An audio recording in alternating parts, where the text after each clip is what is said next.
Esta es la primera de una serie de charlas que brindaremos alrededor del tema croquis.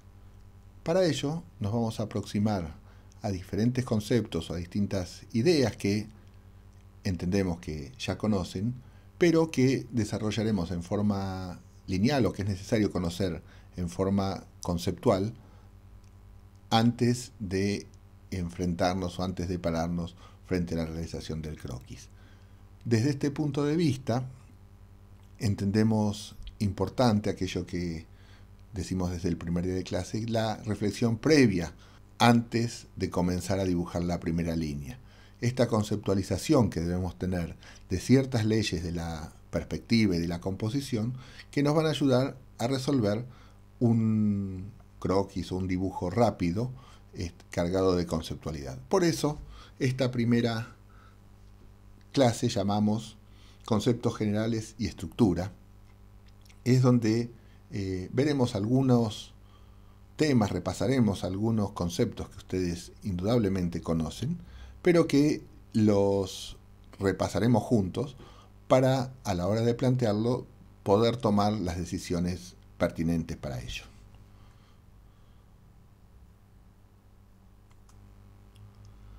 El primer concepto que vamos a abordar es la línea de horizonte. ¿Qué es la línea de horizonte? Es la línea que está a la altura de los ojos del observador, ¿no? Como vemos en este pequeño esquema, ¿no? Tenemos un señor caminando, ¿no? Y la línea de horizonte, la línea roja que vemos aquí, es la línea, como decíamos, que está a la altura de los ojos del observador, de la persona que está mirando, de la persona que está dibujando. Muchas veces uno suele confundirse con este concepto donde es la altura de los ojos y lo ponen a la altura de los ojos de lo que se está mirando. No es el caso, digamos. Lo que debe ser es del que está mirando. Por eso aparece, como decíamos recién, este caso, que es en el que el peatón está a la misma altura de la persona que está dibujando. Por eso este punto de vista es el que llamamos o denominamos vista peatonal. En este segundo caso, que llamamos punto de vista rasante, ven ustedes que la persona que está dibujando está sentada, agachada, está muy por debajo del peatón, ¿no? Esta es la vista rasante y esta es la posición de esa línea de horizonte. ¿Dónde están los ojos de nuestro observador? La tercera variante es esta, la vista aérea, ¿no? En este caso, los ojos del observador están por encima del peatón y tenemos otro punto de vista diferente. ¿Qué es lo que queremos mostrar con esto como decisión preliminar? La idea de que depende de dónde nos paremos, depende de dónde esté el observador y como consecuencia dónde está la línea de horizonte, podemos tener imágenes muy diferentes de una misma situación.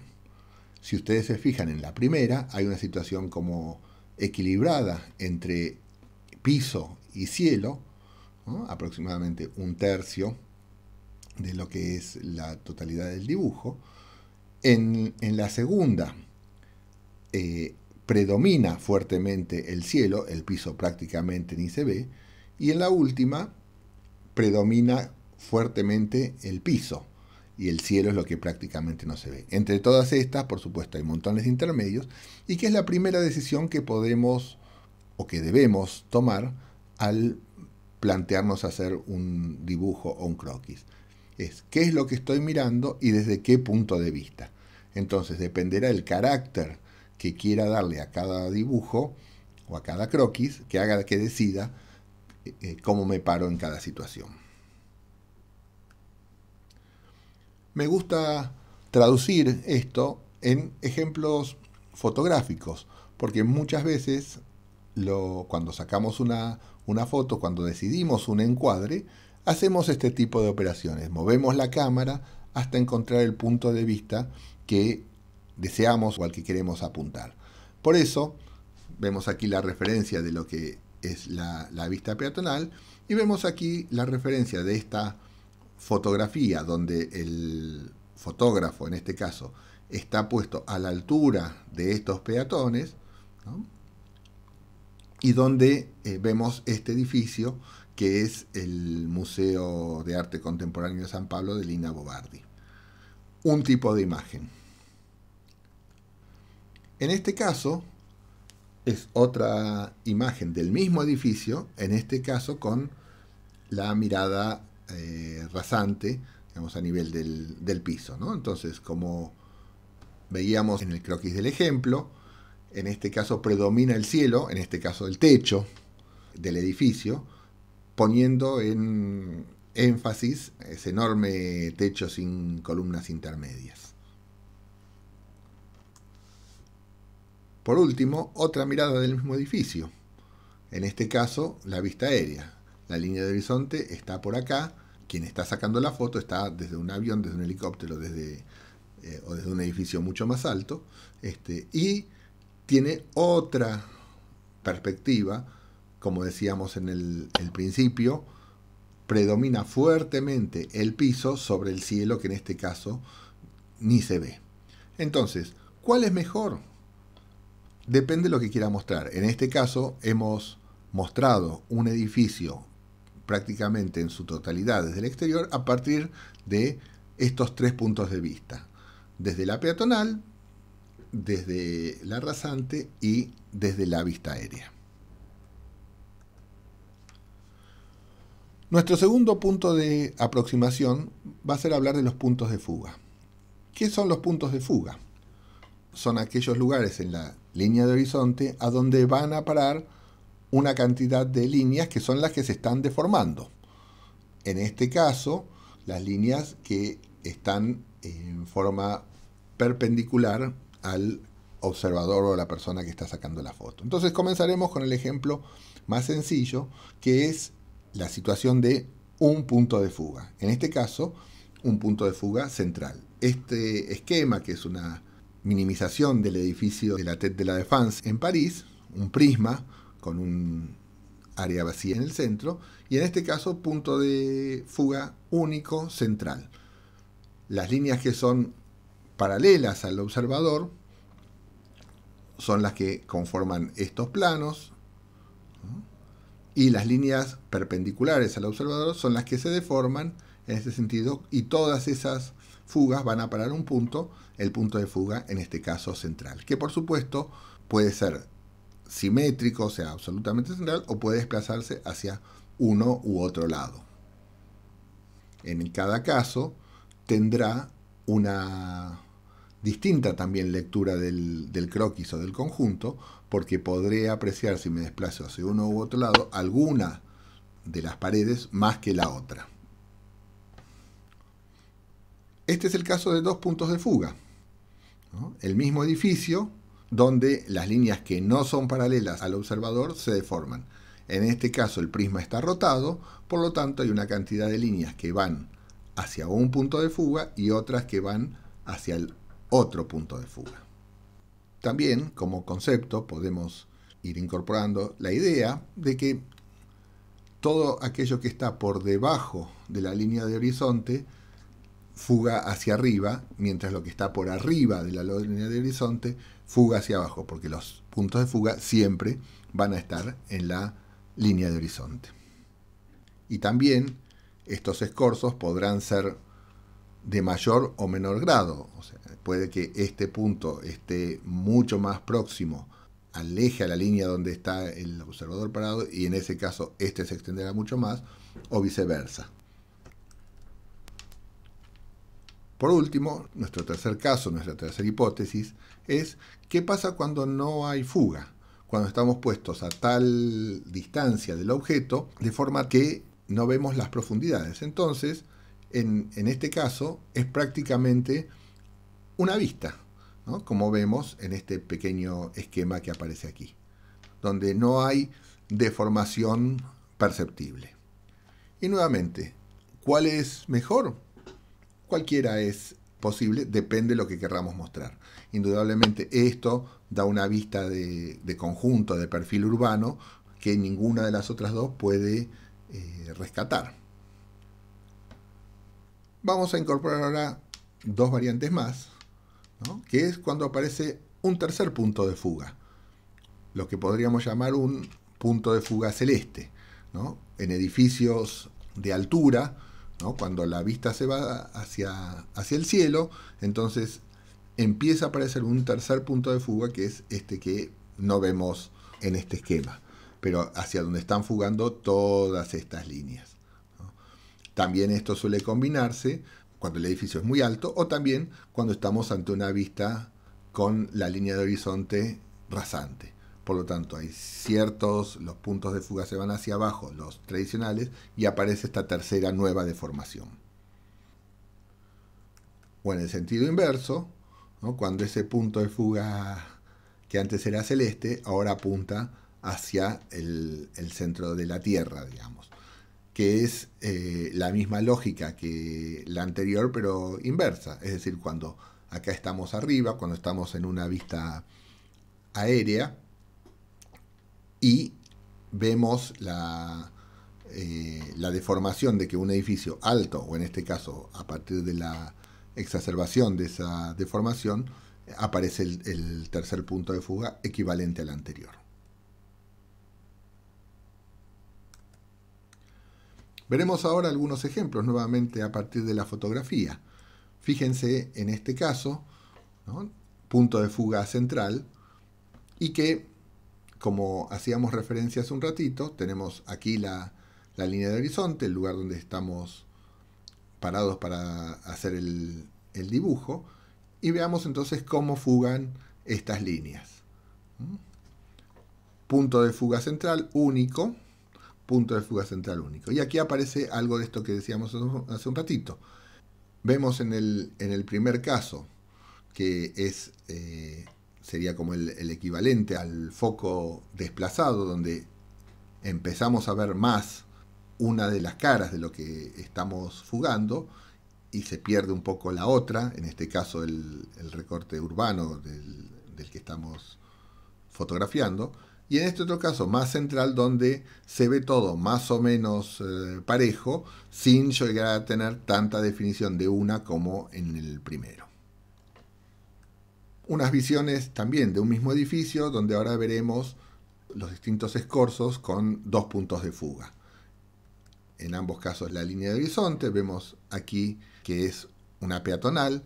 En este otro caso, quien toma la fotografía está también es peatonal, pero este lugar, al ser más alto que donde estamos parados, produce una lectura distinta, que parece que estuviéramos algo más abajo.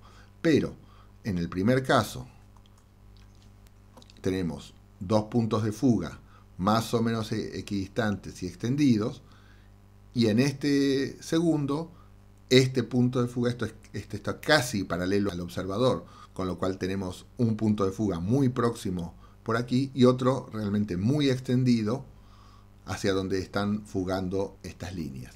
Con esto podemos ver también que muchas veces un sistema de perspectiva pasa de uno a otro. Puede pasar en la medida que el objeto va girando, bueno, como veíamos en los ejemplos, de un punto de fuga a dos puntos de fuga o inclusive a tres, según el caso.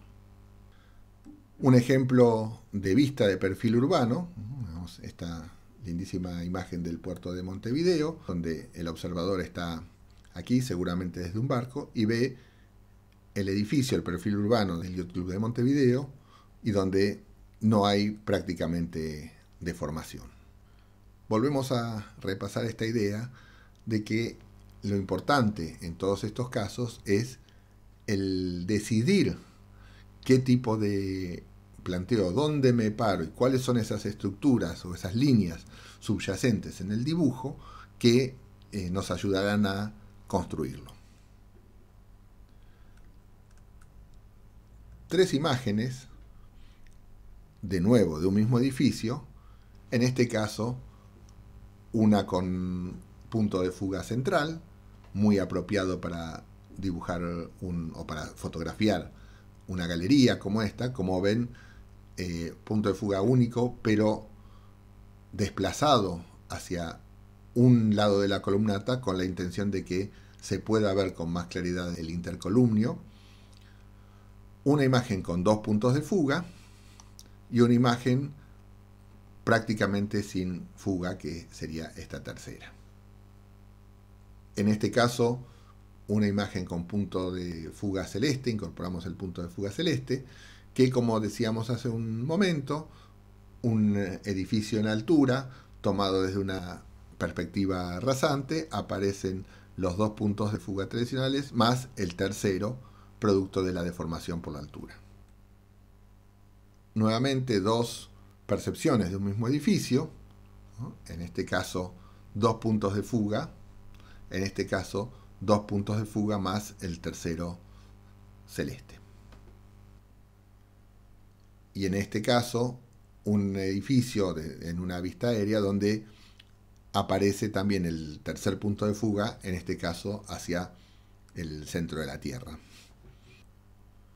O en este otro ejemplo, donde aparecen, que puede suceder, donde en un lugar con edificios o con prismas de distintas geometrías o puestos no paralelos entre ellos, puede suceder que existan múltiples puntos de fuga, producto de las lógicas de cada una de los edificios o de las líneas no paralelas al observador, y que cada par de líneas se fuga con su propia lógica. En este otro caso, una perspectiva urbana, donde las líneas también fugan hacia un punto único, si bien cuando lo estamos construyendo puede que no necesariamente todas coincidan, producto también de lo que sería la deformación natural de la Tierra, y que no necesariamente tiene que coincidir todo en un punto único. Algunos otros ejemplos también ahora de peatonal. Vamos a ver qué pasaría si tuviéramos que construir una estructura para este croquis. Tomando la lógica que veíamos en la fotografía de, digo, me paro por acá, esta es la línea de horizonte, yo estoy parado peatonalmente para tomar esta vista, ¿no? Y aparecen entonces mi línea de horizonte, mi punto de fuga, que aparece por acá, y a partir de entonces construimos, ¿no?, las líneas principales de nuestro croquis peatonal de esta casa de Richard Neutra. En otra instancia, si tuviéramos que dibujar este espacio de un edificio de Tadao Ando, ¿dónde está la línea de horizonte? Por acá, ¿no? Estoy sentado en el piso seguramente, o sobre un banquito, y entonces mi línea de horizonte va a estar por debajo de la altura de un peatón parado. Ven que se aproxima como a la altura del plano de la mesa, ¿no? Hacia allí fugan todas las líneas paralelas, ¿no? Y construyo entonces, a partir de esto, mi línea de horizonte, mis líneas principales y la delimitación de este espacio. Pongo acá un peatón parado para que nos quede claro que la línea de horizonte en este caso no coincide con la altura de sus ojos o de los ojos del peatón. Y en este otro caso, que desde algún punto de vista también podría ser una aérea de esta casa de Barragán, ¿por dónde está la línea de horizonte? La línea de horizonte viene por acá, ¿no? Y estoy viendo en perspectiva hacia abajo, es aérea en relación al patio que está por acá abajo, ¿no? Y aquí aparece la construcción de líneas principales, y el delineado de lo que sería la línea de proporción de este espacio. Nuevamente incorporamos acá nuestro peatón, que tiene esta escala y que está por debajo de nuestra línea de horizonte. En este otro caso, una imagen del Museo Guggenheim de New York, en una perspectiva, en un croquis peatonal, ¿no? Vemos aquí la línea de horizonte que construimos, la altura, en este caso sí, los peatones colgados de la línea de horizonte, y todo que fuga hacia un único punto. En este caso, también podríamos decir que es de estos ejemplos donde el foco se desplaza, ¿no? Para poder percibir la perspectiva del edificio del museo, ¿no? Si esta perspectiva fuera central, no podríamos ver el edificio a partir de que el escorzo sería mucho mayor. Profundidad, que suele ser el mayor de los problemas cuando tenemos que empezar a construir el croquis. ¿Cómo se deforman las cosas? Sabemos ahora cómo nos paramos, sabemos ahora de qué forma se deforman, digamos, a partir de la cantidad de puntos de fuga que entendamos cuando planteamos el croquis. Tenemos que ver ahora cómo hacemos para medir la profundidad y cómo de alguna forma referenciarnos para poder construirlo. Insistimos con esto que en realidad no es que vamos a hacer todo un proceso, sino que tenemos que tener estas cosas conceptualmente claras para tomarlas como referencia cuando estamos dibujando. Vemos este hermoso croquis de una catedral gótica, ¿no? Nuevamente un croquis peatonal con un punto de fuga, con el punto de fuga desplazado dentro de la central hacia el lado derecho para poder ver mejor cada una de las bóvedas. Y entonces, ¿cómo se deforma esto? ¿No? Acá tenemos la estructura. Y acá aparece el primero de los trucos que utilizamos para poder construir profundidad. Si nosotros construimos esto y logramos delinear este primer espacio, que es el que vemos más fácilmente, podemos tomar esta medida al estar replanteando el edificio con el marcador, con el lápiz, con lo que estemos dibujando.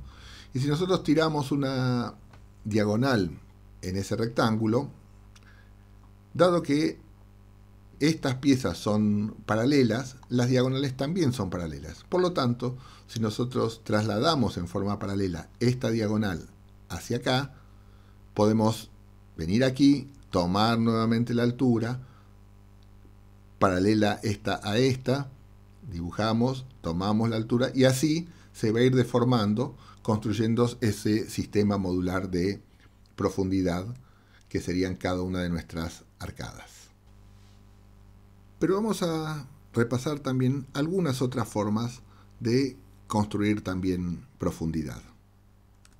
Como decíamos, vamos a utilizar todas estas construcciones como ciertas referencias, como ciertas líneas de acompañamiento para poder tomar proporciones, relaciones que nos ayuden a construir nuestras estructuras de croquis. Por ejemplo, estamos tomando una persona que tiene entre unos 50 y unos 75 de altura, entonces a partir de eso uno puede multiplicar alturas en una referencia de un croquis o de un dibujo que vamos a construir, como vamos a ver en un momento, y saber que podemos tener una cantidad de otras medidas como referencia en relación a esto. Si nosotros tomamos a esta persona dentro de ese plano de referencia, sabemos que dentro de ese plano, en este caso paralelo a nuestro observador, o sea, hacia nosotros, vamos a poder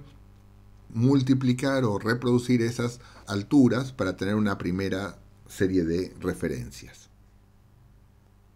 Traduciéndolo a ese señor que está parado aquí, esta era la línea verde que veíamos recién, y la cantidad de alturas que vamos multiplicando, es como vamos a seguir construyendo esta imagen.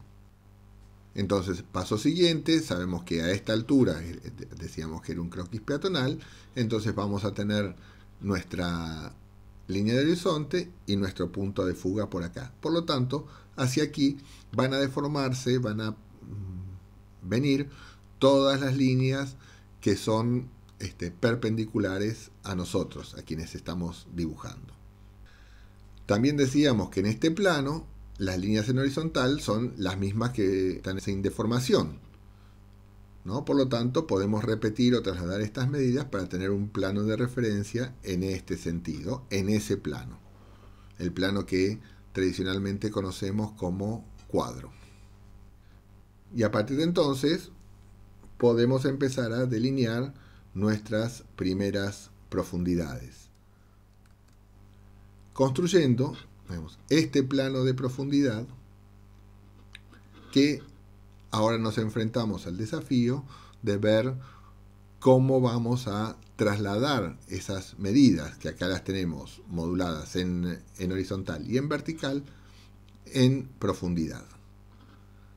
Entonces, vamos a trabajar sobre algunas ideas, también como algunos métodos prácticos, ¿no? Para poder construir esas profundidades y luego reproducirlas, ¿no?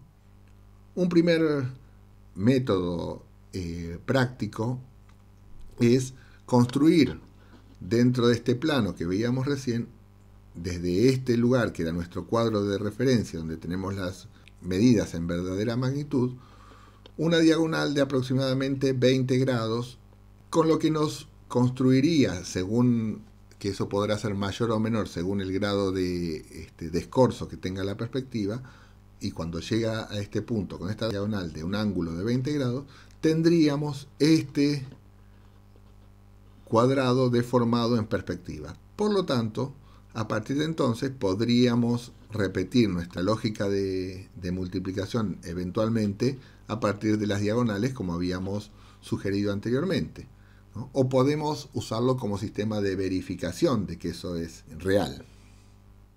Otro método más o menos eficiente es que si nosotros tenemos acá una línea de 3,5 metros en vertical y otro tanto en horizontal, si nosotros dividimos esto en aproximadamente un tercio, ¿sí?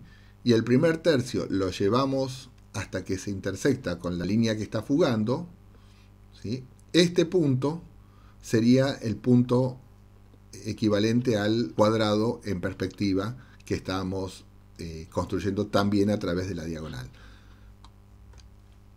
Como decía, son sistemas que podemos utilizar para verificar cuando estamos dibujando. Cuando decimos, tiramos las líneas principales y de repente decimos, bueno, a ver, más o menos 20 grados, viene por acá y bueno, esto se va a deformar más o menos así. O bien decir, bueno, de esta línea más o menos un tercio, esto es un cuadrado, debiera caer más o menos por acá. A partir de ello podemos construir toda la caja si quisiéramos, pero que en realidad, como decíamos, es más bien para verificar más que para construirlo entero. También podrán aparecer situaciones particulares, como el tema de la escalera, ¿no? Para lo cual podemos ir reduciendo todo a prismas, ¿no? Y encontrando las diagonales y los tramos de escaleras que van subiendo. De la misma forma, en esta sección donde existe una sección circular, también podemos ir construyendo o verificando, según sea el caso, a partir de también secciones planas y ortogonales, puntos para construir la sección circular deformada. En el caso de los dos puntos de fuga es más complejo, pues no tenemos un plano de referencia en verdadera magnitud como nos sucede en el caso de un punto de fuga. Por lo tanto, es todavía mucho más intuitivo, pero podemos sostener algunos de los conceptos que venimos manejando. Es decir, podemos construir una serie de elementos por aproximación, ¿no? Y luego, nuevamente, a través de las diagonales de los 20 grados, empezar a construir ciertas deformaciones para poder trasladar las medidas a la profundidad, ¿no? Y de nuevo, construir la caja completa o usarlo como sistema de verificación.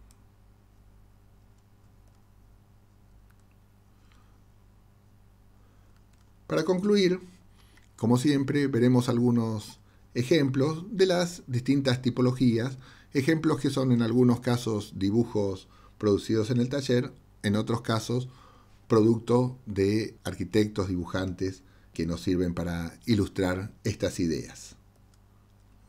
En este caso, un croquis de un punto de fuga central y prácticamente simétrico, y en este caso uno equivalente, ¿no? Este peatonal, este con una visión un poquito más elevada, que aquí es más difícil de percibir los puntos de fuga en virtud de que es un espacio exterior y donde se ven pocas líneas que son las que fugan, básicamente las que constituyen el solado.